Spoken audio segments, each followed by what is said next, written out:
हो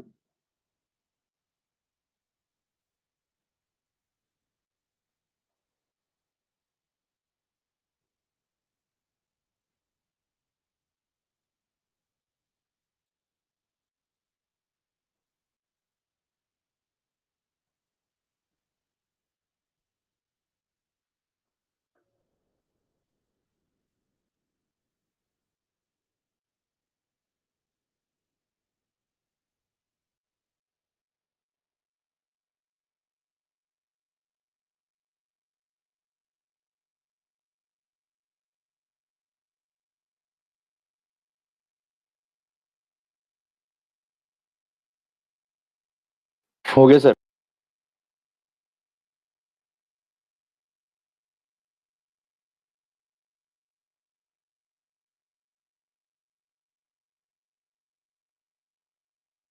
हेलो। हाँ हेलो। हो गया सर। ठीक है। अब देखो, एक जनरल फिडल क्राफ्ट रिएक्शन ये होती है आपकी। तो अब इसमें क्या है कि आपके पास हाईली डीएक्टिवेटिंग ग्रुप है, चाहे आपका हाईली डीएक्टिवेटिंग रिंग हो, वो भी आप never show Friedel Crafts reaction. Since highly deactivating क्यों नहीं होता, उसका रीजन देखो। Highly deactivating ring never show Friedel Crafts since they are inert, so can be used as a solvent in Friedel-Crafts reaction। तो नाइट्रोबेंजीन है, क्योंकि deactivating हो गया तो इलेक्ट्रॉन तो सारे बाहर चले गए। तो इलेक्ट्रॉन जो हो गया वो इलेक्ट्रॉन रिच की बजाय, रिंग कैसा हो जाएगा बेटा, इलेक्ट्रॉन रिच की बजाय यहाँ पर बाहर चले गए तो electron poor. Electron benzene ring poor होगा तो इलेक्ट्रॉन पुअर वाली जगह पे पुअर साइड क्यों जाएगी, इलेक्ट्रोफाइल क्यों जाएगा। इलेक्ट्रोफाइल भी क्या होता है, इलेक्ट्रोफाइल भी तो इलेक्ट्रॉन पुअर होता है। तो इलेक्ट्रॉन पुअर पर नहीं जा पाता, इसलिए नाइट्रोबेंजीन बहुत सारे रिएक्शन में देखते हो आप। फिडल क्राफ्ट वाली रिएक्शंस के अंदर नाइट्रोबेंजीन जो है इनर्ट है, रिएक्शन नहीं करता, इसलिए इसको आप नाइट्रोबेंजीन को सॉल्वेंट की फॉर्म में यूज करते हो फिडल क्राफ्ट रिएक्शन में। दूसरी बात है कि हाईली डीएक्टिवेटेड, इट्स ओके कि हाईली डीएक्टिवेटेड रिंग हो गया, लेकिन बट अगर हाईली एक्टिवेटिंग रिंग है तब भी does not show Friedel Crafts reaction, जैसे NH2 के केस में। इसका रीजन क्या होगा बेटा, सोच सकते हो आप। क्योंकि NH2 किसकी तरह काम करेगा, ये बेस की तरह। इसकी और एनहाइड्रस किसकी तरह काम करता है, एस्टर की तरह। तो रिएक्ट कर जाएगा सॉल्वेंट की जगह। हाँ, NH2 के साथ ही रिएक्ट कर जाएगा, NH2 के साथ रिएक्ट करके प्लस माइनस साल्ट बना देगा। साल्ट जैसे ही नाइट्रोजन पे पॉजिटिव चार्ज हो गया तो वापस ये क्या हो गया, डीएक्टिवेशन हो गया है। तो ये डीएक्टिवेटिंग ग्रुप हो गया, इलेक्ट्रॉन इधर जाने लगेंगे तो हाईली डीएक्टिवेट्स हो जाएगा। तो CH3CO के साथ कोई रिएक्शन नहीं होगा। दैट्स वाई आपको याद रखना है कि फ्रीडल क्राफ्ट रिएक्शन ना तो एनिलीन के साथ हो सकता है ना नाइट्रोबेंजीन के साथ हो सकता है। दोनों में ही कंडीशन, चाहे एक में एक्टिवेशन है एक में डीएक्टिवेशन है, तब भी ये पॉसिबिलिटी नहीं रहेगी, फ्रीडल क्राफ्ट रिएक्शन नहीं हो सकता।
फिर बेटा लिख लिया। सर लिख रहे हैं सर।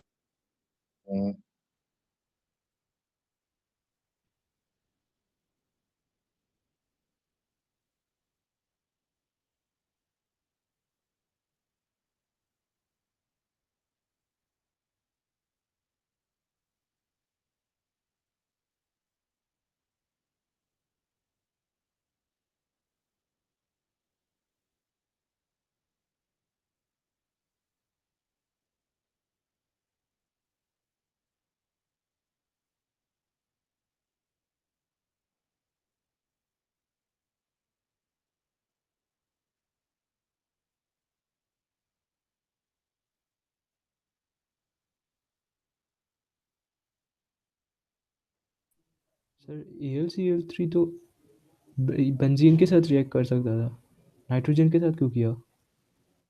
बेंजीन के साथ कैसे करेगा बेटा? नाइट्रोजन के पास लोन पेयर डायरेक्ट अवेलेबल है, बेंजीन में तो रिंग के अंदर इलेक्ट्रॉन है, वो घूम रहे हैं, तो ज्यादा अवेलेबिलिटी कहाँ होगी? नहीं, नाइट्रोजन अपना लोन पेयर एक्सटेंड कर देगा बेंजीन की तरफ, और जैसे नहीं होता नहीं। है EAS अब रिएक्शन अब वैसे ही हो अब जाएगा। अब अगर नाइट्रोजन बेंजीन की तरफ कर रहा है तो AlCl3 आ जाएगा, तो वहां से निकाल के वापस AlCl3 को दे देगा वो तो। अच्छा, ऐसा होगा ना, जो तो पावरफुल होगा उसके नाइट्रोजन साथ है। रिएक्टिव हो गया इस केस में। हाँ, नाइट्रोजन रिएक्टिव हो गया इस केस में, बेसिक नेचर के रिएक्टिव होगी उसकी। AlCl3 के कंपैरिजन में बेसिक नेचर रिएक्टिव हो गया। हम्म, इवन बेटा आप देखो, फ्रीडल क्राफ्ट रिएक्शन आप 11th में पढ़ते हो कहाँ पर? यहाँ पर हाइड्रोकार्बन बेंजीन रिंग वाली रिएक्शंस पढ़ते हो, है ना? तो लेकिन फिर भी मैंने यहाँ पॉइंट डाल दी है कि कम से कम एटलीस्ट कोई रिलेटेड क्वेश्चन हो। जैसे क्या है कि कभी भी अगर आप एनहाइड्रस AlCl3 यूज करते हैं, लुइस एसिड तो कोई भी यूज किया जा सकता है, जैसे आप AlCl3 यूज करते हो तो क्या होता है, Al के बीच वाला बॉन्ड जो होता है वो लंबा होता है, ये वाला बॉन्ड वीक होता है, इसलिए आपको चांस मिल जाता है कि रीअरेंजमेंट कर सकते हो आप। जो आपको कार्बोकेटाइन मिलता है उसका रीअरेंजमेंट पॉसिबल है। लेकिन अगर आपने वीकर लुईस बेस कोई और ले लिया, जैसे ZnCl2 ले लिया या FeCl3 ले लिया, तो AlCl3 की जगह पे आप ZnCl2 ले सकते हो, फेरिक क्लोराइड भी ले सकते हो, ये भी लुईस एसिड है, लेकिन इनके केसेस में आपका रीअरेंजमेंट नहीं होगा। ये इंपॉर्टेंट पॉइंट है कि आप अगर कहीं भी अगर फ्रीडल क्राफ्ट रिएक्शन करते हो, AlCl3 में भी कर सकते हो, ZnCl2 में भी, FeCl3 में कर सकते हो, लेकिन जब आप AlCl3 के प्रेजेंस में करते हो तो रीअरेंजमेंट पॉसिबल है कार्बोकेटाइन में जो बनेगा, लेकिन ZnCl2 और FeCl3 में रीअरेंजमेंट पॉसिबल नहीं है। जैसे मान लो इस तरह के बड़े पॉपुलर क्वेश्चन है बेटा, हालांकि इस चैप्टर से रिलेटेड नहीं है, फिर आपके सीधे चले गए 11th वाले पार्ट में, फिर भी मैं बता रहा हूँ आपको। सपोज आपने बेंजीन लिया, बेंजीन की reaction CH3 CH2 CH2 Cl से करवाई, और आपने AlCl3 डाल दिया, तो AlCl3 क्या करेगा, Cl को नेगेटिव को बाहर निकालेगा। बाहर निकालेगा तो आपके पास जो बनेगा वो ये पॉजिटिव बन जाएगा, 1 डिग्री कार्बोकेटाइन। लेकिन ये 1 डिग्री कार्बोकेटाइन में रीअरेंजमेंट पॉसिबल होगा, क्योंकि ये हाइड्रोजन ट्रांसफर होके इधर चला जाएगा। तो CH3 CH CH3 AlCl3 लोगे तो रीअरेंजमेंट पॉसिबल है, और ये कार्बोकेटाइन बन जाएगा CH3 CH CH3 2 डिग्री, ये जा करके इस H को रिप्लेस कर देगा, और उस जगह पे खुद आ जाएगा CH CH3 CH3, तो आइस क्यूमीन बन जाएगा, या इसको बोलते हैं आइसोप्रोपाइल बेंजीन। तो ऐसे क्वेश्चन आते हैं कि लिखा हुआ आएगा, आपको खुद सोचना है कि रीअरेंजमेंट करना है या नहीं करना है।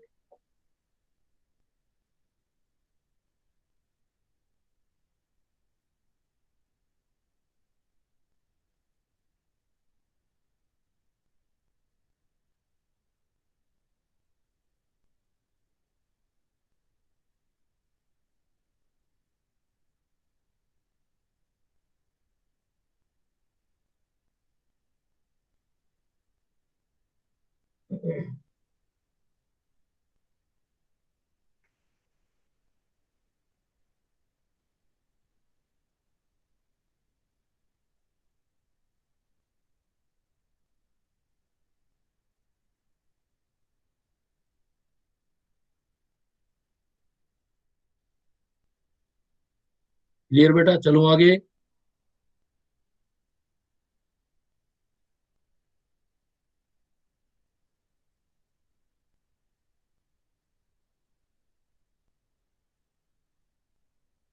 Done sir. ऐसे ही एक बार क्वेश्चन आपके एग्जाम में आ गया है, जिससे नीचे वाला क्वेश्चन दिया है मैंने, थीम वही फ्रीडल क्राफ्ट वाली थी, लेकिन क्वेश्चन थोड़ा चेंज करके दे दिया। उसने क्या दिया, बेंजीन दे दिया, बेंजीन के साथ इस टाइप के साइक्लोहेक्सीन दे दिया उसने,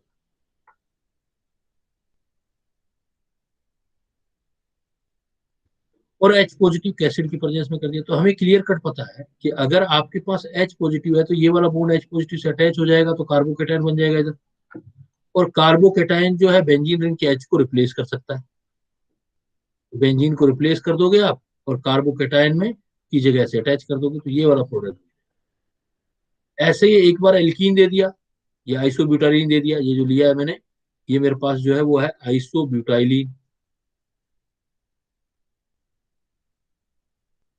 आइसोब्यूटाइलिन H दे दिया, CH3 के साथ H अटैच हो गया, तो इस टाइप का कार्बोकेटाइन बन गया। अब ये कार्बोकेटाइन जा करके H को रिप्लेस करके उसके साथ अटैच हो गया, टर्सरी ब्यूटाइल बेंजीन बन गया, टर्सरी ब्यूटाइल बेंजीन। इस टाइप के आपके फ्रीडल क्राफ्ट टाइप क्वेश्चन ऐसे आते हैं। तो हम कर रहे थे नाइट्रोबेंजीन और उधर नाइट्रोजनस कंपाउंड, बस कुछ एक्स्ट्रा नॉलेज आ गया तो हमने यहाँ पर ऐड कर लिया वो।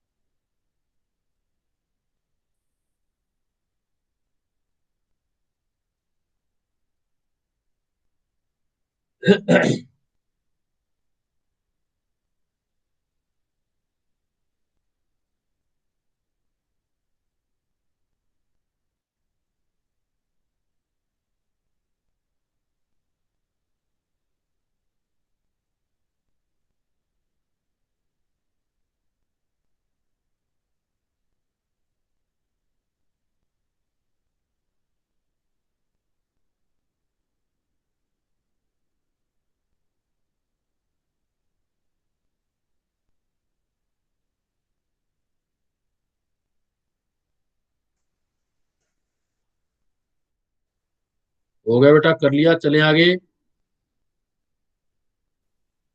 Yes sir. ये हमारे नाइट्रोजनस कंपाउंड की कुछ रिएक्शंस आ गई इस टाइप से। अब ये जो रिएक्शन आई, इसके साथ में आपको,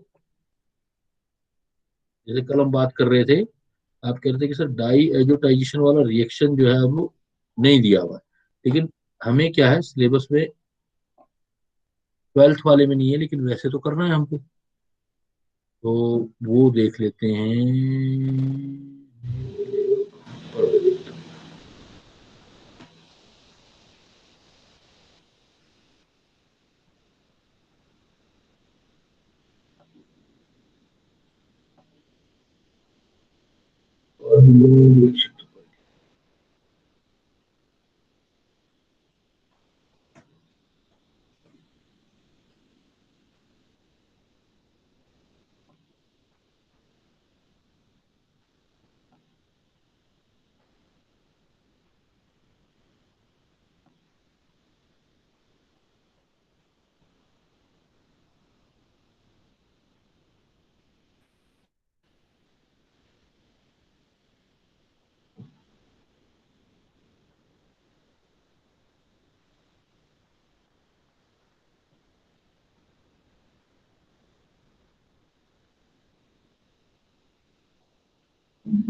Anyway,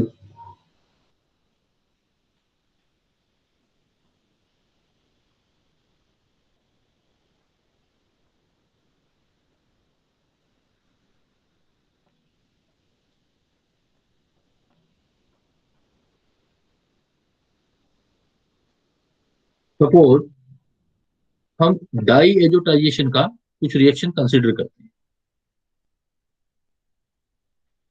देखो बेटा, एक पॉइंट तो ये है कि हमारे पास डाई एजोटाइजेशन जो रिएक्शन है,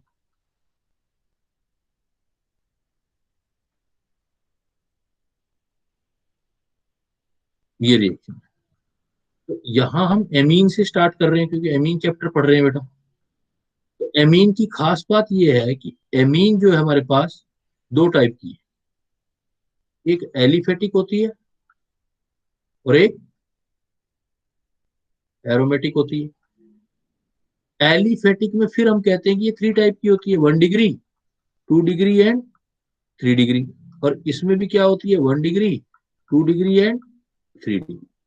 अब क्या है कि सपोज हमारे पास केस वाइज चलते जाएं, जैसे केस फर्स्ट है, हमारे पास प्राइमरी एमीन है।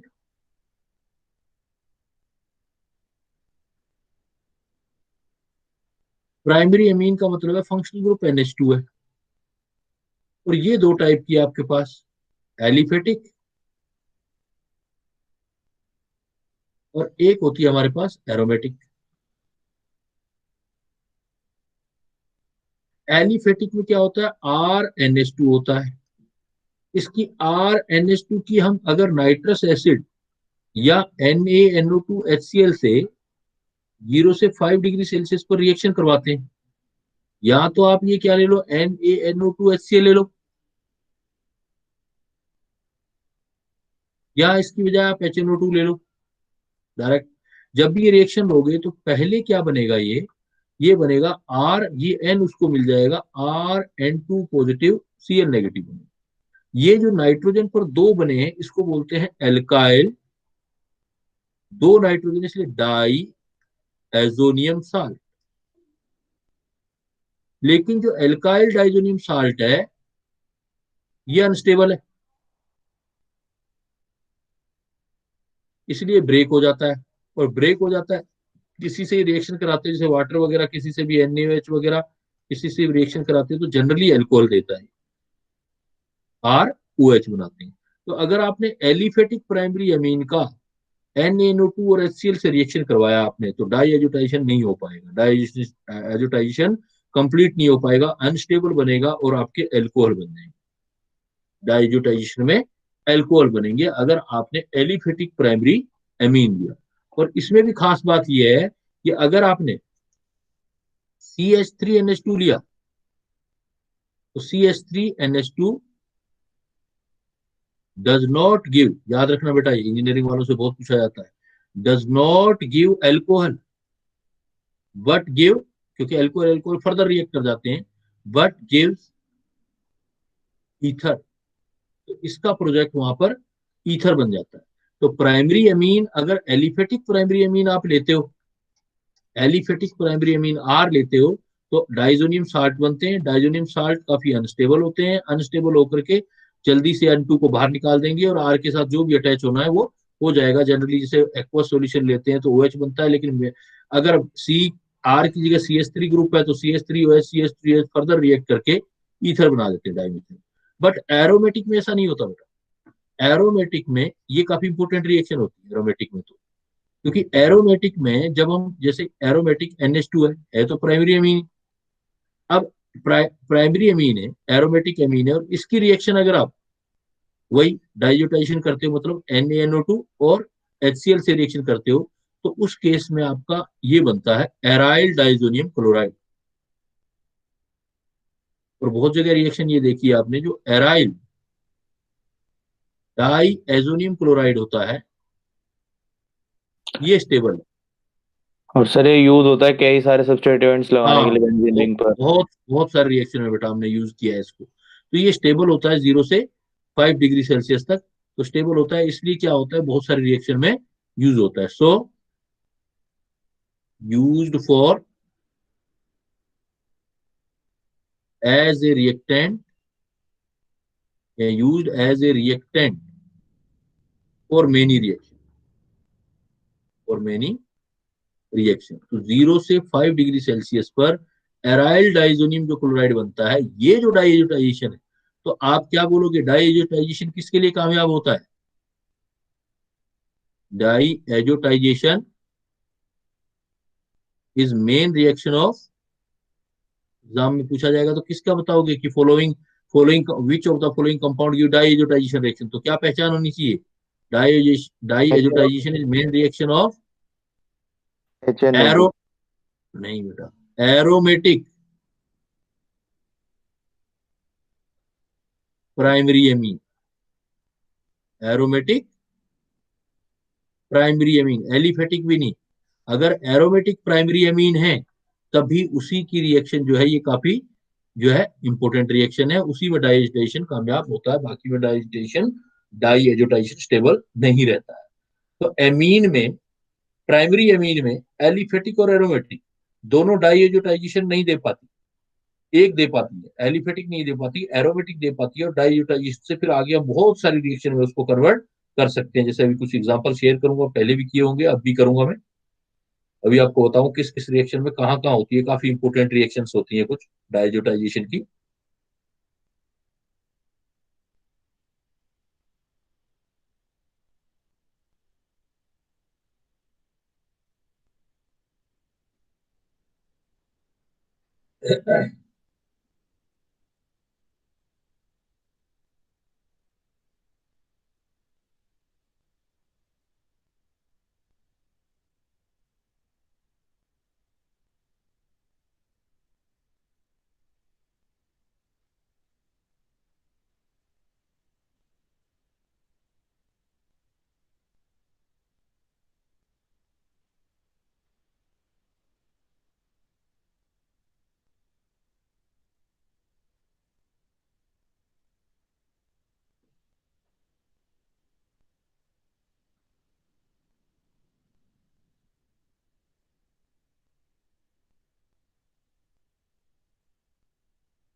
हो गया बेटा, चलो आगे। Yes sir. ऐसी क्या इंपॉर्टेंट रिएक्शन है कुछ, उस पे भी अपने थोड़ा सा लाइट डाल देते।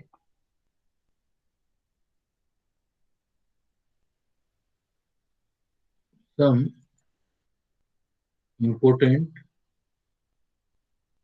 रिएक्शन ऑफ बेंजीन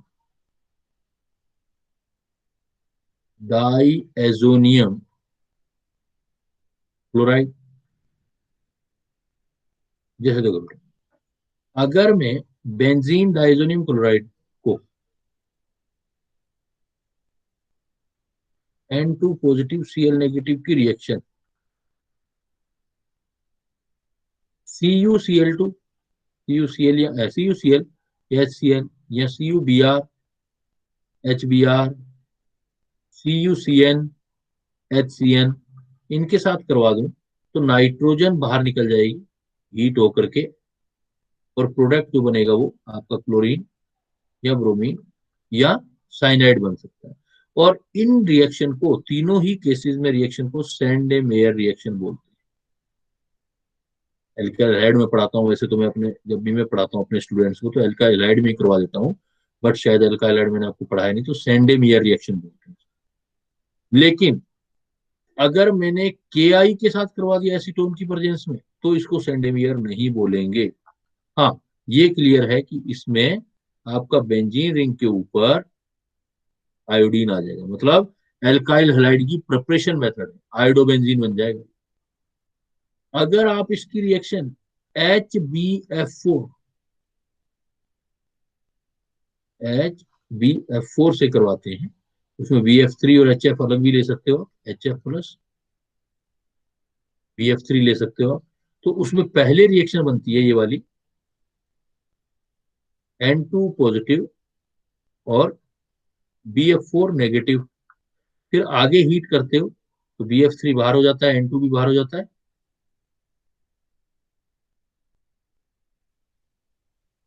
और फ्लोरोबेंजीन बन जाता है। मतलब किसी भी टाइप का हेलोबेंजीन बनाना है तो ये रिएक्शन, ये रूट जो होता है बेस्ट होता है, और इस रिएक्शन को बोलते हैं बाल सिमज रिएक्शन। बाल सिमज रिएक्शन। कुछ और इंपॉर्टेंट रिएक्शन बहुत होती है इसकी। जैसे इंटरेस्टिंग पॉइंट है कि अगर मैं इसकी रिएक्शन H3PO2 फास्फोरस या आर्सेनिक वाले से किससे करा दो, H3ASO3 से करवा दो, आर्सेनिक फास्फोरस वाली फैमिली का ये, इससे कराओगे तो ये रिड्यूसिंग एजेंट का काम करते हैं, और इसके हेलोजन को बाहर निकाल के सीधा H अटैच कर देते हैं। मतलब बेंजीन बनाने का बेस्ट मेथड होता है, बेंजीन बना सकते हो। या आपको इसको वाटर के साथ, हॉट वाटर के साथ रिएक्शन कराते हो, स्टीम के साथ या NaOH के साथ हीट करते हो, तो पहले आपका ONA बनता है, और फिर उसके बाद हाइड्रोलिसिस करते हो आप, तो आपका ये फिनोल बन जाता है। और अगर आपने फिनोल में वापस जिंक डस्ट डाल दिया तो कन्वर्जन में बहुत काम आती है बेटा ये रिएक्शन। आपने फिनोल में जिंक डस्ट डाल दिया तो वापस आप जो है यहाँ पहुंच जाएंगे, बेंजीन के ऊपर पहुंच जाएंगे, बेंजीन भी बना सकते हैं। तो बहुत सारी रिएक्शंस होती हैं, ये काफी इंपॉर्टेंट केमिकल होता है जिससे हम दूसरे कई वाले रिएक्शन में प्रोसीड कर सकते हैं। तो some important reaction of benzene diazonium chloride, जैसे सेंडेमियर रिएक्शन, इवन आपकी और भी होती है, गाइटरमान गाइटरमान कोच रिएक्शन, इस टाइप की रिएक्शन भी प्रोसीड होती है।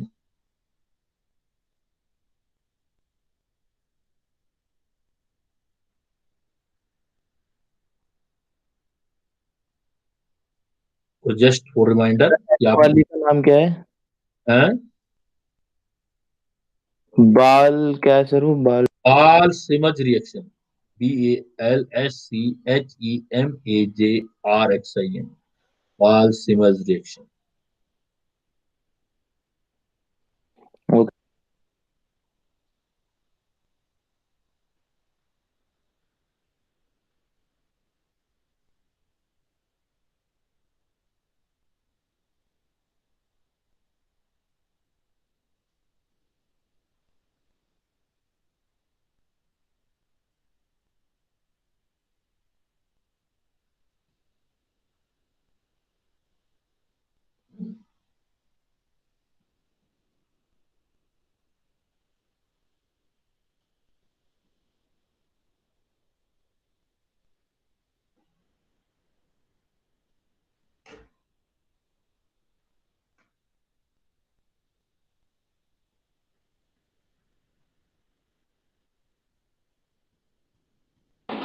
Done.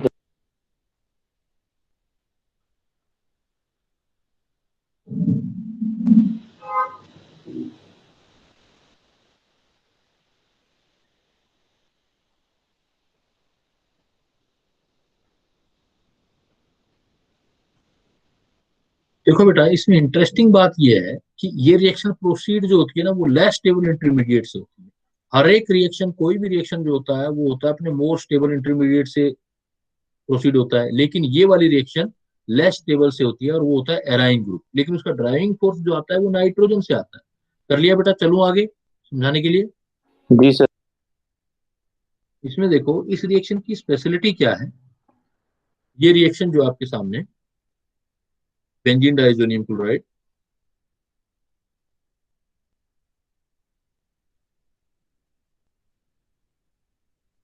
Reaction of benzene diazonium chloride, वो रिएक्शन से are proceed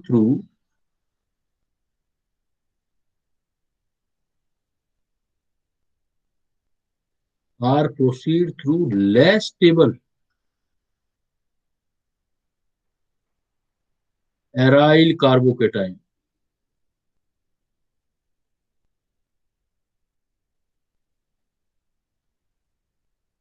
driving force of reaction comes through formation of stable N2 gas.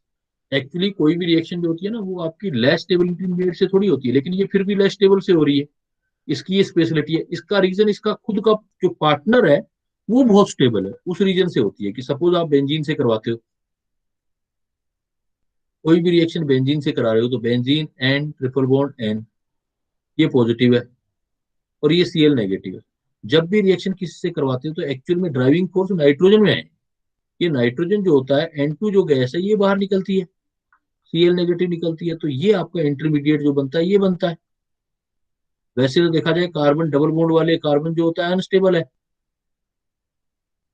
ये तो अनस्टेबल है, लेकिन ये हाईली स्टेबल है ना नाइट्रोजन। एटमोस्फेयर में 78% पड़ा है, तो इसका मतलब हाईली स्टेबल है। तो ड्राइविंग फोर्स नाइट्रोजन से आता है इसका, इसलिए स्टेबल इंटरमीडिएट से रिएक्शन होता है, एरोमेटिक से सब्सटीट्यूशन है, तो इसलिए इसको एस एन एरोमेटिक मैकेनिज्म बोलते हैं। S an aromatic mechanism, aromatic ring पर एस एन से न्यूक्लियोफिलिक सब्सटीट्यूशन रिएक्शन ही होता है। और आप देख रहे हो ऊपर में, जैसे मान लो आपका ये N2 निकल जाएगा, उसकी आई आ जाएगा, या क्लोरीन आ जाएगा, ब्लोरीन आ जाएगा, ब्रोमीन या फ्लोरीन कुछ भी आता है, तो ये न्यूक्लियोफिलिक सब्स्टिट्यूशन रिएक्शन ही है एक तरह से। लेकिन होती अपनी अनस्टेबल इंटरमीडिएट से है, और ये अनस्टेबल इंटरमीडिएट जो है आपका, ये है, ये अनस्टेबल इंटरमीडिएट जो है एराइल कार्बोकेटाइन है, डबल बॉन्ड वाला कार्बोकेटाइन है, ये अनस्टेबल है।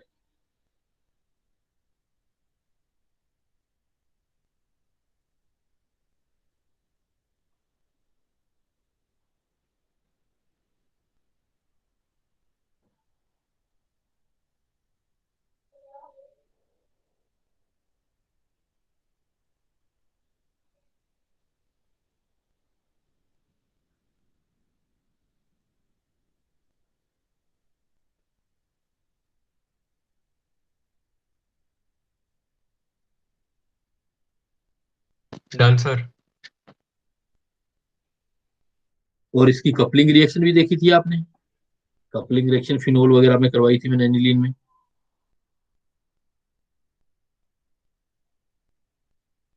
Coupling reaction of benzene diazonium chloride. हाँ, तो इसमें क्या किया था आपने, एक रिएक्शन किससे किया था, जैसे बेंजीन डाइजोनियम क्लोराइड की फिनोल के साथ रिएक्शन की थी आपने, बेंजीन डाइजोनियम क्लोराइड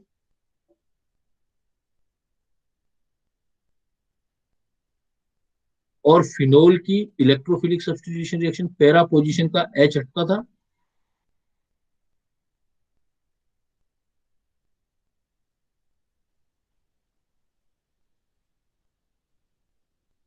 और ये रिएक्शन बन जाती थी, बिकॉज यहाँ पर फिनोल ले रहा हूँ, फिनोल लेना चाहता हूँ, OH।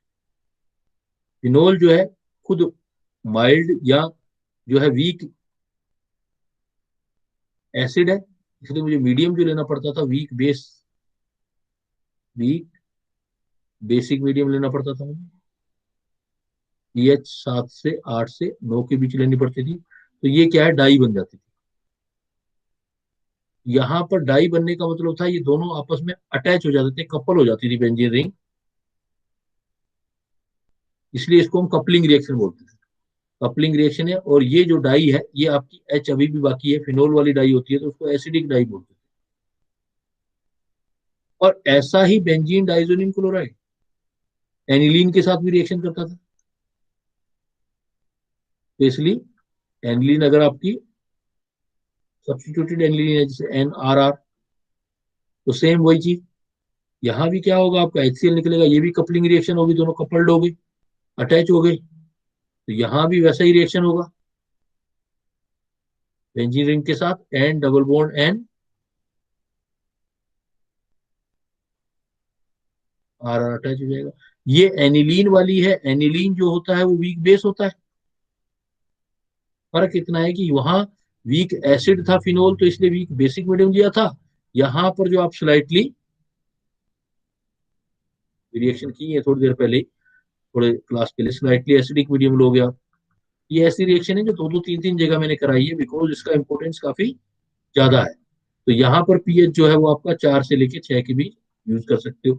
ये जो डाइज बनेगी अब की बार एनिलीन से बनी है, बेस से बनी है, इसलिए बेसिक डाई होंगी। तो कपलिंग रिएक्शन जो है बेंजीन डाइजोनियम क्लोराइड का, कपलिंग रिएक्शन भी काफी इंपॉर्टेंट होता है। बट बेंजीन डाइजोनियम क्लोराइड का बनना जो है वो जो है सिर्फ एरोमेटिक प्राइमरी एमीन रिएक्शन देती है। एरोमेटिक प्राइमरी एमीन से हम बेंजीन डाइजोनियम बनाते हैं। उसकी डिफरेंट टाइप ऑफ रिएक्शन है, कुछ इंपॉर्टेंट रिएक्शन है जो I am going to share with you.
कर लिया बेटा? यस ध्यान सर। है। Yes sir. अभी तक हम देखो सारा टॉपिक किस पर चल रहे थे, नाइट्रोजनस कंपाउंड था प्राइमरी एमीन पर, और प्राइमरी एमीन एलिफेटिक भी होती थी, एरोमेटिक भी होती थी। तो एरोमेटिक जो है वो आपकी डाइजोटाइजेशन रिएक्शन बेस्ट देती है।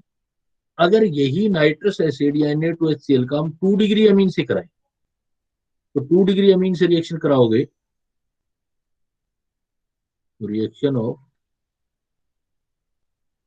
2 डिग्री अमीन। अब 2 डिग्री भी बेटा एलिफेटिक भी हो सकती है, एरोमेटिक भी। 2 degree Amin with NaNO2 plus HCl, वही डाई एजोटाइजेशन वाला ग्रुप या HNO2 के साथ। तो ये क्या करेंगी, आइदर एलिफेटिक, या आपके पास एलिफेटिक है और एरोमेटिक किसी भी टाइप की है, आइदर एलिफेटिक और aromatic 2 degree amine give same product या same type of product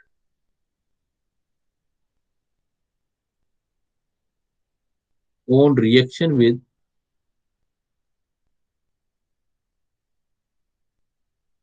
NaNO2 plus HCl। तो अब इसके साथ रिएक्शन करोगे आप, तो चाहे आपका एलिफेटिक हो चाहे एरोमेटिक हो, चाहे R2NH हो चाहे AR2, कोई फर्क नहीं पड़ता। R2NH AR2, अगर आपने इसकी रिएक्शन NaNO2HCl से कर दी तो एक्चुअल में नाइट्रस एसिड से रिएक्शन होगी। नाइट्रस एसिड होगा HON डबल बॉन्ड हो, तो उसमें क्या होगा कि इसका H और इसका OH निकल जाएगा, वाटर बाहर हो जाएगा। और जो आपका प्रोडक्ट बनेगा दोनों ही केसेस में, चाहे आपकी एरोमेटिक है चाहे आपकी एलिफेटिक है, एन के साथ H2O बाहर हो जाएगा, एन एन डबल बॉन्ड आ जाएगा। इसको बोलते हैं नाइट्रोसो, नाइट्रोसो कंपाउंड होते हैं। तो दोनों ही केसेस में नाइट्रोसो कंपाउंड बनेंगे। तो 2 डिग्री एमीन में कोई फर्क नहीं है, 2 डिग्री एमीन चाहे एलिफेटिक हो चाहे एरोमेटिक हो, वो NaNO2 और HCl से रिएक्ट करके नाइट्रोसो कंपाउंड बनाएंगे।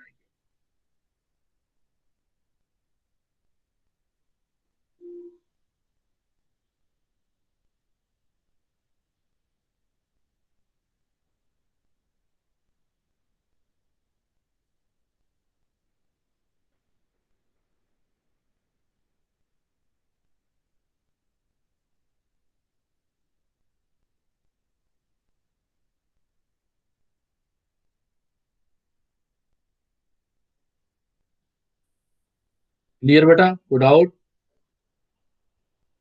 No, sir. एमीन में देख रहे हो बहुत वेरायटी आ रही है, 1 डिग्री 2 डिग्री 3 डिग्री, और 1 डिग्री में भी एलिफेटिक एरोमेटिक, 2 डिग्री में एलिफेटिक एरोमेटिक, 3 डिग्री में भी एलिफेटिक एरोमेटिक।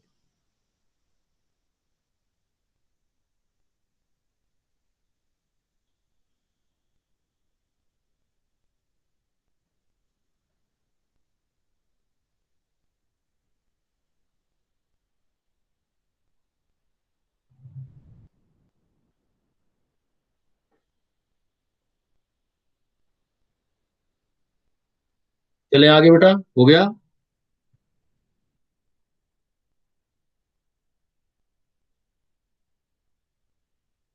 Yes, sir. अब सपोज आपके पास 3 डिग्री अमीन है, तो 3 डिग्री अमीन में फिर फर्क आएगा कि NaNO2HCl से रिएक्शन करोगे तो एलिफेटिक अलग तरीके से करेगी, एरोमेटिक अलग तरीके से करेगी।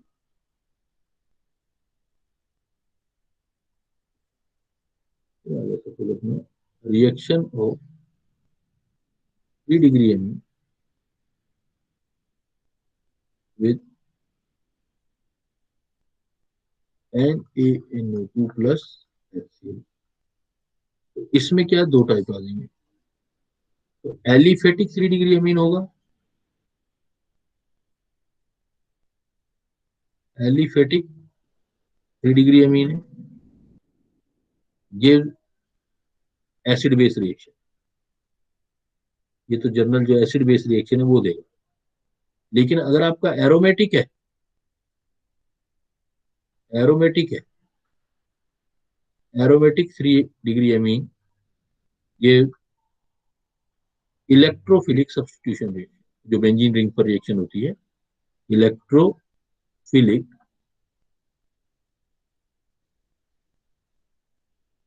सब्स्टिट्यूशन रिएक्शन देगा। तो एलिफेटिक 3 डिग्री अमीन जैसे 3 डिग्री एन है, नाइट्रोजन पे तो हाइड्रोजन ही नहीं है, और इधर आप नाइट्रस एसिड से ही तो रिएक्शन करवा रहे हो। नाइट्रस एसिड क्या होता है, HON डबल बॉन्ड हो, तो क्या होगा, एसिड बेस रिएक्शन हो जाएगा, ये H इस पर ट्रांसफर हो जाएगा,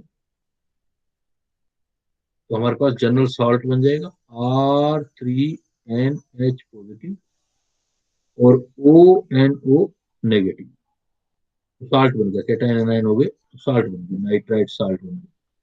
लेकिन अगर बेंजीन रिंग है, सपोज बेंजीन रिंग है, बेंजीन में बाकी भी एराइल ग्रुप है, सपोज 2, तो बेंजीन में क्या होगा कि बेंजीन की अगर मैं नाइट्रस एसिड से रिएक्शन कराऊं तो नाइट्रस एसिड होगा HONO, तो इसमें क्या होगा, इसका H पैरा पोजीशन वाला, ऑर्थो भी बनेगा पैरा भी बनेगा, ऑर्थो भी जा सकता है पैरा भी बन सकता है।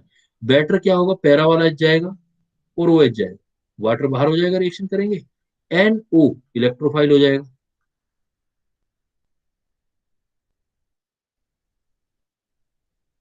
ये इलेक्ट्रोफाइल H को रिप्लेस कर देगा, तो प्रोडक्ट बन जाएगा NO बेंजीन रिंग के ऊपर और एन ऑर्थो पर या पैरा पोजीशन पर NO इलेक्ट्रोफाइल को हम अटैच कर सकते हैं। तो आप देख रहे हो कि आपकी अलग अलग टाइप की अमीन, प्राइमरी, सेकेंडरी, टर्सरी, उसमें भी एलिफेटिक, एरोमेटिक, ये सब अलग अलग टाइप की रिएक्शन दे रहे हैं। आपसे ये पूछा जाएगा सक्सेसफुल डाइजोटाइजेशन कौन देता है बेटा, सक्सेसफुल डाइजोटाइजेशन, तो क्या आंसर दोगे उसका, वन वर्ड में आंसर देना हो। Diazotization reaction, successful diazotization reaction of amine, कौन सी एमीन देगी, क्या आंसर देंगे।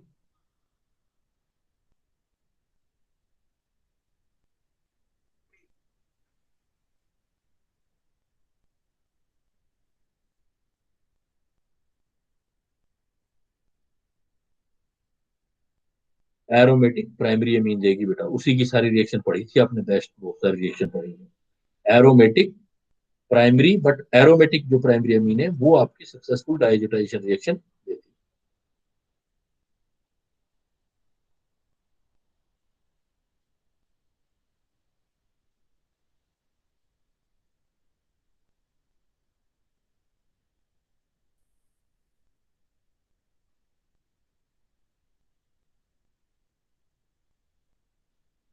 क्लियर बेटा, कर लिया ये। तो ये जो है आपकी डिफरेंट टाइप की नाइट्रोजन की रिएक्शन।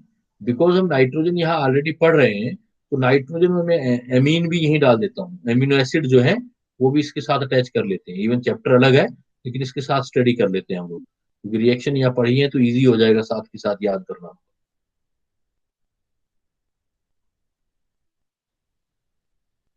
इसलिए बेटा ये चलो आगे।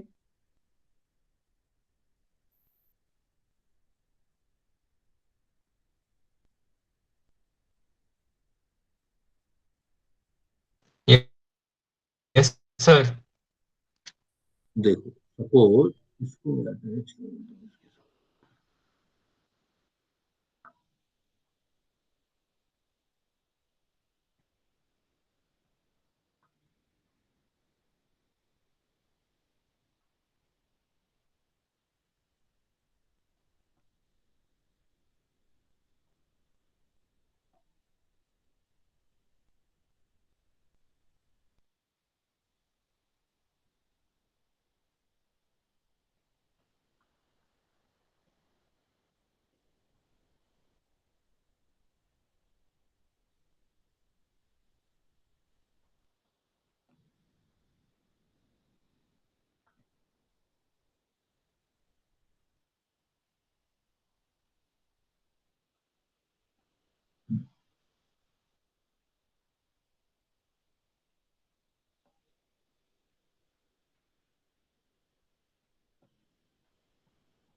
ये देखो यहाँ पर मैं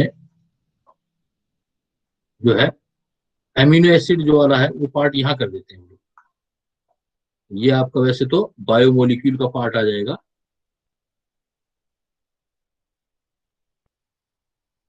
बायोमोलिक्यूल में प्रोटीन या एमिनो एसिड वाला पार्ट। रिएक्शन अभी हमने की है अभी, तो एमिनो एसिड जो होते हैं ये होते हैं, तो यहाँ हमें ये साथ के साथ हो जाएगा। देखो मैं लिख रहा हूँ प्रिपरेशन ऑफ एमिनो एसिड, पहले देखो प्रिपरेशन ऑफ एमिनो एसिड। देखो आप ये रिएक्शन पढ़ के आए हो, जैसे पहला रिएक्शन देखो मैं लिख रखा है मैंने, Gabriel phthalimide, Gabriel phthalimide synthesis से हम इसका एग्जाम्पल बना रहे हैं। तो गैब्रियल थैलेमाइड एक प्रैक्टिस हो जाएगी, एक तरह से क्वेश्चनिंग भी हो जाएगी, प्रिपरेशन भी हो जाएंगे बेटा। तो गैब्रियल थैलेमाइड देखो क्या लिया आपने, गैब्रियल थैलेमाइड से तो आपने एग्जाम्पल लिया, सबसे पहले थैलेमाइड लिया। थैलेमाइड क्या होता है आपका, CO के साथ साथ, हमें नाइट्रोजनस वाले कंपाउंड में पढ़ा है ना आपने, CO के साथ साथ NH अटैच होता है। आप इसकी रिएक्शन बेस से करवाते हो KOH, तो उससे क्या निकलता है बेटा, ये H निकल जाता है और OH निकल जाता है, इसलिए सॉल्ट बनता है। तो जो आपका सॉल्ट बनता है वो सॉल्ट ये बनता है, बेंजीन CO और N के साथ नेगेटिव और K पॉजिटिव, ये बन जाता है। अब ये जो बन जाता है तो इसकी आगे रिएक्शन करते हो आप, सपोज रिएक्शन कर दिया आपने, कह दिया BrCH2COO एस्टर से कर दिया, तो उससे क्या होगा, बाकी सारा पार्ट चला जाएगा, बी आर इंट्रोड्यूस हो जाएगा यहाँ पर, बी आर नेगेटिव यहाँ चला जाएगा, बी आर वाला, एन पॉजिटिव जैसे एल्काइल हैलाइड में, ये के बी आर बार हो जाएगा, के बी आर बार होगा, ये बनेगा आपका। तो बन गया, तो ये क्या बन गया देखो आपका,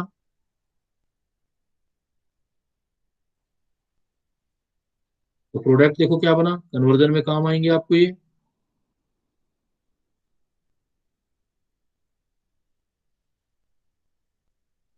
एन के साथ CH2, ये चीज बन गई। अब आप हाइड्रोलिसिस कर दो, हाइड्रोलिसिस कर दो, तो हाइड्रोलिसिस करोगे, तो हाइड्रोलिसिस करोगे तो ये देखो ब्रेक हो जाएगा, ये ब्रेक हो जाएगा, तो एक पार्ट अलग, ये तो CH अलग, और एन के साथ CH2 आ जाएगा। और हाइड्रोलिसिस जब होता है बेटा, ये एस्टर है, एस्टर भी किसमें कन्वर्ट हो जाता है जब हाइड्रोलिसिस होता है, तो एसिड में, तो NH2CH2COOH एसिड में कन्वर्ट हो गया। ये एक ऐसा अमीनो एसिड है, इसमें कोई कार्यल सेंटर नहीं है, एक ही टाइप का ऐसा अमीनो एसिड होता है बेटा, अमीनो एसिड ए का मतलब मैं क्या लिख रहा हूं, ये क्या लिख रहे हैं बेटा, एमिनो एसिड। लेकिन ये amino acid without chiral centre, मतलब फोर, इस कार्बन पे फोर डिफरेंट ग्रुप अटैच नहीं है, दो एक जैसे ग्रुप अटैच, हाइड्रोजन एक जैसे ग्रुप अटैच हो रहे हैं विद कायरल सेंटर।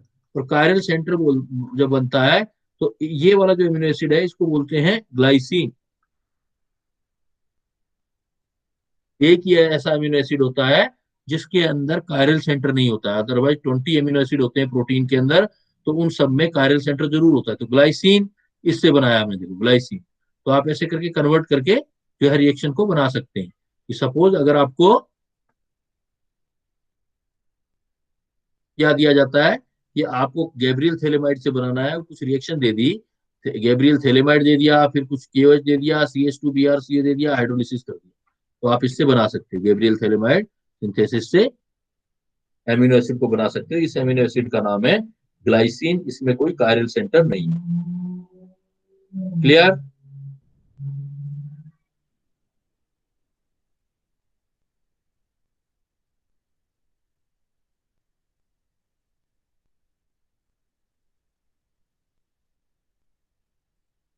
तो आप देख रहे हो अब क्या है, कि एंडिंग में आप देख रहे हो कि जो रिएक्शंस पढ़ी हैं उनकी एप्लीकेशंस ही हैं, उनका आप यूज कर रहे हो बस। बनाने में किसी चीज को फार्मूला आना चाहिए, उसको बनाने में आप इन चीजों का यूज कर रहे हो, उन रिएक्शंस का।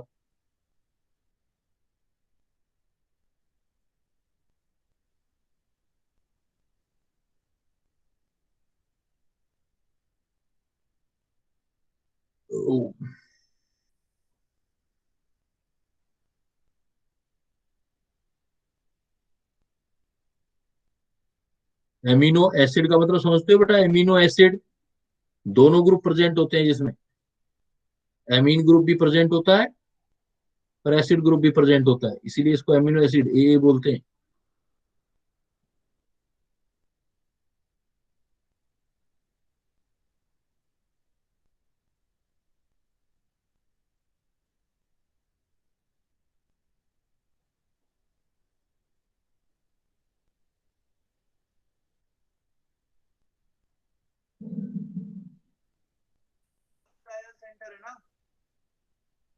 कायरल सेंटर नहीं है बेटा, without chiral centre, with chiral centre नहीं, विदाउट कायरल सेंटर। क्योंकि ये कार्बन है, इसके चारों ग्रुप सेम नहीं है, दो H है, एक COH है, एक NH2 है, कायरल सेंटर नहीं है ये।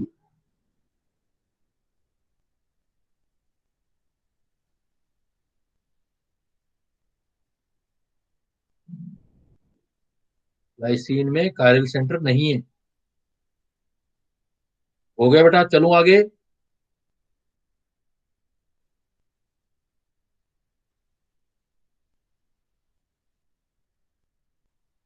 यस सर, हो गया। अब सपोज और कोई तरीका कहता है कि यूज कर सकते हो अमीनो एसिड का प्रिपरेशन करने के लिए, बिल्कुल कर सकते हैं। जैसे आप HBZ रिएक्शन यूज करो, HBZ Z by HBZ reaction.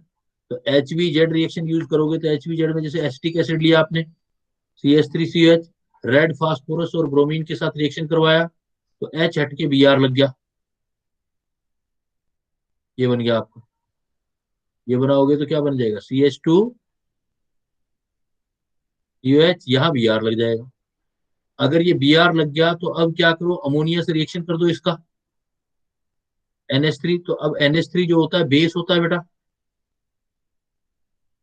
NH3 base है तो दोनों जगह रिएक्शन होगा, Br को भी रिप्लेस करेगा और COH को भी रिप्लेस करेगा, ये दोनों जगह रिप्लेस करेगा तो CH2 Br की जगह रिप्लेस करके तो NH2 बना देगा और इधर साल्ट बना देगा COO नेगेटिव NH4 पॉजिटिव। फिर आप इसका हाइड्रोलिसिस कर दो। अगेन हाइड्रोलिसिस करोगे तो एक NH2 तो अटैच रहेगा ही रहेगा, CH2 आ जाएगा, COH आ जाएगा। अगेन फिर आपका ग्लाइसिन आ गया, देखो। तो आप इस तरीके से बना सकते हो। तो आप एसिटिक एसिड का HBZ रिएक्शन करो, हल-वलाड जेलेंस्की रिएक्शन करो, रेड फास्फोरस ब्रोमीन में पहले Br अटैच होगा, फिर आप अमोनिया से रिएक्शन करा दो, 2 इक्विवेलेंट लो अमोनिया के, 2 इक्विवेलेंट लोगे तो Br को भी हटा करके NH2 आ जाएगा और COH वाला भी एसिड बेस रिएक्शन हो जाएगा, दोनों जगह NH2 आ जाएगा। फिर आप इसका हाइड्रोलिसिस कर दो तो NH4 बाहर हो जाएगा, अमोनिया COH में कन्वर्ट हो जाएगा, अगेन ग्लाइसिन बन जाएगा। पहले वाला प्रिपरेशन भी बना सकते हो, दूसरे वाला भी बना सकते हो बेटा। क्लियर? जी सर। और सर इसमें जब NH3 ऐड किया तो HBr बाहर हो रहा है ना हमारा? NH3, हाँ, आप NH4Br ऐड कर दो ना, बाहर कर दो NH4Br। ओके सर, हो गया सर, हो गया। देखो तीसरा तरीका क्या है, इसको बोलते हैं, अभी लास्ट ईयर आपका एडवांस में आया भी था, अभी इसी साल पिछले साल आया है, ये जो है इसको बोलते हैं आपका ये वाला थर्ड जो, रह गया, कूप सिंथेसिस।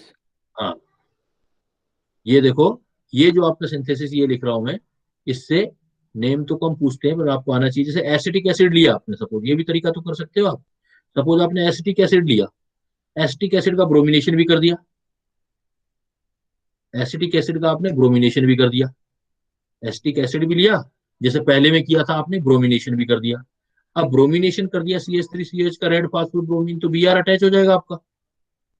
अब जी इसमें सर। क्या करो, अब क्या करो आप, इसका रिएक्शन DMSO से कर दो, डाई मिथाइल सल्फो ऑक्साइड से रिएक्शन करो, डाई DMSO, फुल फॉर्म होता है इसका डाई मिथाइल सल्फो ऑक्साइड। ये डाई मिथाइल सल्फो ऑक्साइड क्या होता है, सल्फर के पास ऑक्सीजन और उसके पास 2 मिथाइल होते हैं, तो ये क्या करता है, अपना ऑक्सीजन जो है वो प्रोवाइड कर देता है, ऑक्सीजन Br को हटाने में ऑक्सीजन प्रोवाइड कर देता है। तो यहाँ पर O इंट्रोड्यूस हो जाता है तो CHO ग्रुप इंट्रोड्यूस हो जाता है। अब CHO करता है तो अमोनिया के साथ अगेन रिएक्शन करवाते हैं, अमोनिया क्या करता है, O को बाहर निकाल देता है, H2O की फॉर्म में बाहर हो जाता है, तो NH अटैच हो जाता है, तो ये इमीन बन जाते हैं, इमीन। डबल बॉन्ड जब भी आता है तो वो इमीन होते हैं, और इमीन का अगर हाइड्रोलिसिस करोगे तो हट ही जाएगा अमोनिया की फॉर्म में।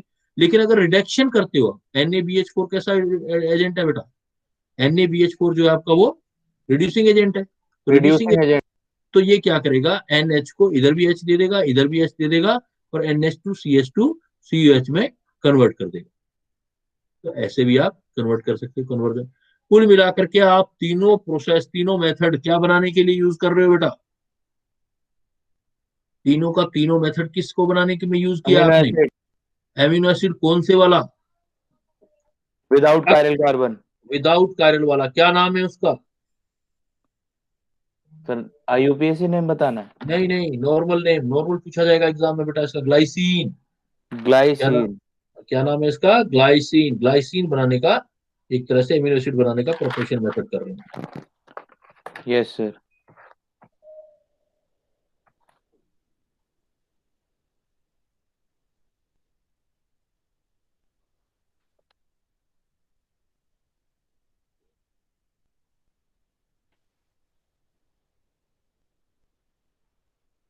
लिख लिया सर।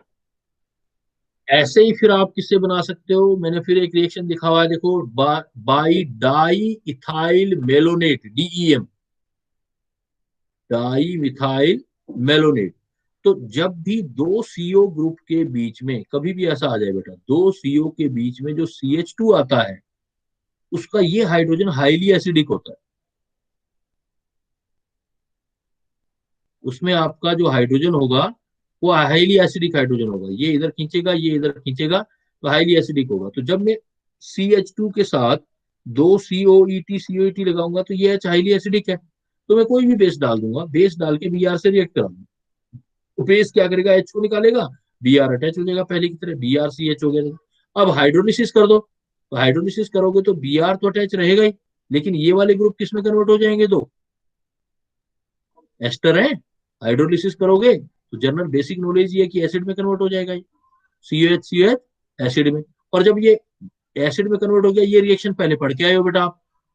अब BrCH की अमोनिया से कर देना रिएक्शन, तो अमोनिया से करोगे तो जो रिएक्शन क्या बनेगा, पहले अभी पढ़ा हमने, तो NH2 CH2 COO negative, NH4 positive बनाना तो बना दो, मत बनाना मत बनाना। तो NH2 CH2 CO नेगेटिव, फिर आप इसको क्या कर देना, हाइड्रोलिक, टू इक्विवेलेंट यूज करोगे, एक इधर यूज होगा एक इधर होगा, H पॉजिटिव दे दो जैसे अभी ऊपर बनाया आपने, तो फिर अगेन बन जाएगा बेटा, फिर आपका एमिनो एसिड बन जाएगा, ग्लाइसिन बन जाएगा।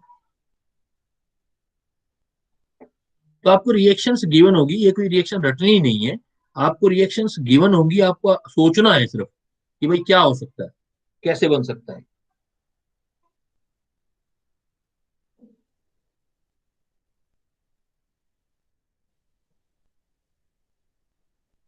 सर। लिख लिया बेटा, हो गया। जी सर।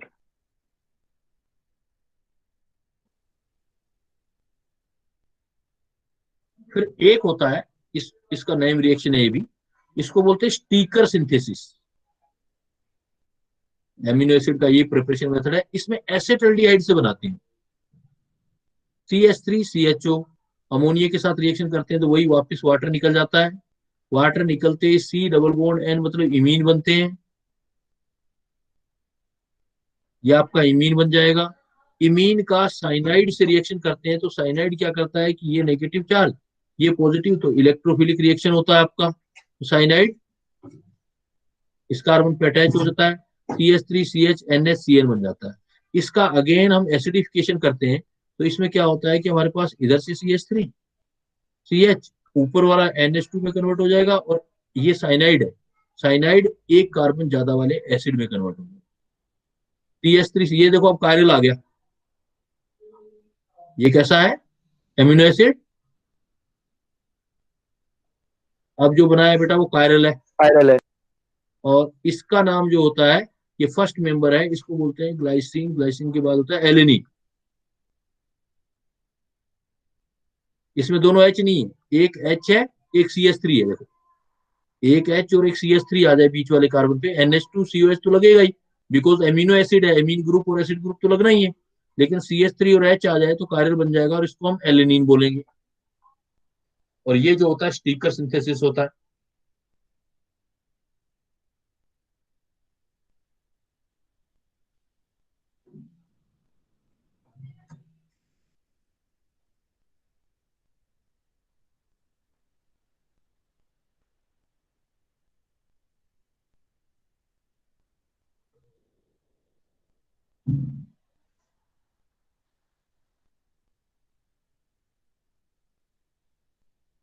क्लियर बेटा, हो गए। जी सर। तो ये आपके एमिनो एसिड के प्रिपरेशन मेथड भी है, एमिनो एसिड का प्रिपरेशन मेथड भी इस टाइप से आप कर सकते हैं।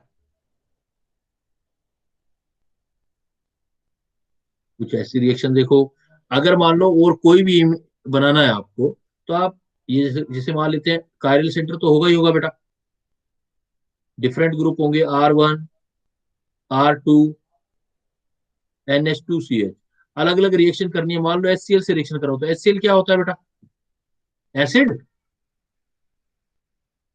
एसिड है तो कहाँ रिएक्शन करेगा ये, एसिड से तो नहीं करेगा ना, इसके साथ रिएक्शन करेगा ये बेस के साथ NH2, तो NH3Cl बना दोगे, बाकी जगह रिएक्शन नहीं होगा। सेम NaOCl, NaOCl इसमें क्या करेगा, NaOCl जो तो आपका Cl प्रोवाइड करवाएगा, तो ये देखो ये Cl इंट्रोड्यूस कर देगा। NOBr करोगे तो Br इंट्रोड्यूस कर देगा। अगर आप CH3 किसी और से करते हो, CH3CO से, तो एसिटाइलेशन हो जाएगा, क्योंकि नाइट्रोजन पे लोन पेयर होता है, नाइट्रोजन पे NH तो अटैच होगा, COCH3 आ जाएगा। तो डिफरेंट टाइप का रिएक्शन हम यहाँ पर कर सकते हैं। अगर आपने NaH और ये ले लिया, अब ध्यान दो बेटा, NaH और CO नेगेटिव ले लिया, तो ये ध्यान देना है, NaOH डी कार्बोक्सिलेशन करेगा बेटा, CO2 ये होना चाहिए कैल्शियम ऑक्साइड, ये ले लो कैल्शियम ऑक्साइड। तो कैल्शियम ऑक्साइड लोगे तो कैल्शियम ऑक्साइड क्या करता है, डी कार्बोक्सिलेशन, तो एक CO2 कम कर देगा, ये वाला CO2 हटा ही देगा। यहाँ देखो H है, CO2 है ही नहीं। और अगर लिथियम एल्यूमिनियम हाइड्राइड ले लिया तो ये रिड्यूसिंग एजेंट है, और lithium aluminium hydride reducing agent है, तो किसी भी एसिड या एसिड डेरिवेटिव को कहां पहुंचाता है बेटा,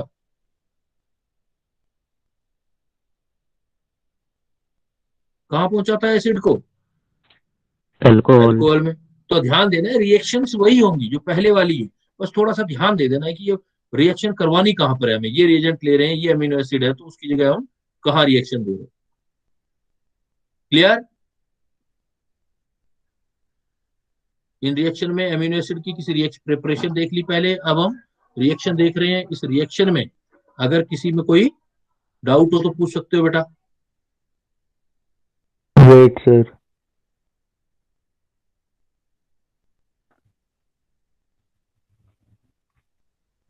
सर जब जब Cl लगाना था तब NaOCl यूज किया, हाँ, Br के लिए सर क्या यूज किया है हमने, NOBr, NO nitrosyl bromide,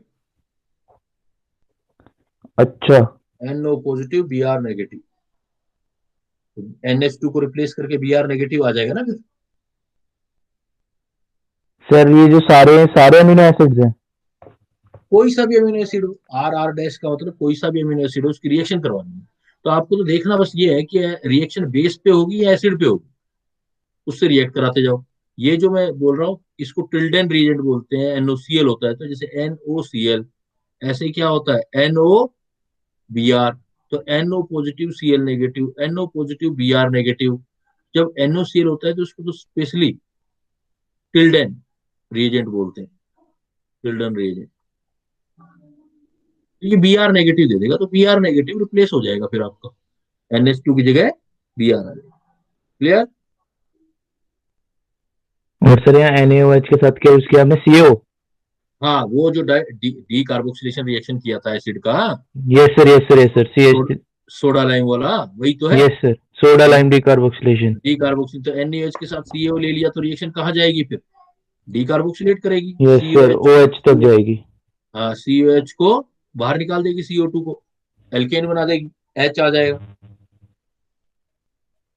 sir इसके प्रोडक्ट में कि गलत क्यों लिखा हुआ है, ये गलत क्या लिखा हुआ, NH2 लगा रखा है, उसने चेंज ही नहीं किया कुछ। भाई COH में से CO2 हटा दिया, चेंज क्यों नहीं किया उसने, डी कार्बोक्सिलेशन करना है, कोई अमोनिया थोड़ी हटाना है। अच्छा हाँ ठीक है, मैंने OH नहीं देखा। ये हटाना है ना फिर आपको इस रिएक्शन में, तो CO2 हटा देंगे। CO2 हटा दोगे, एल्केन बन जाएगी, H आ जाएगा यहाँ पे। जी सर।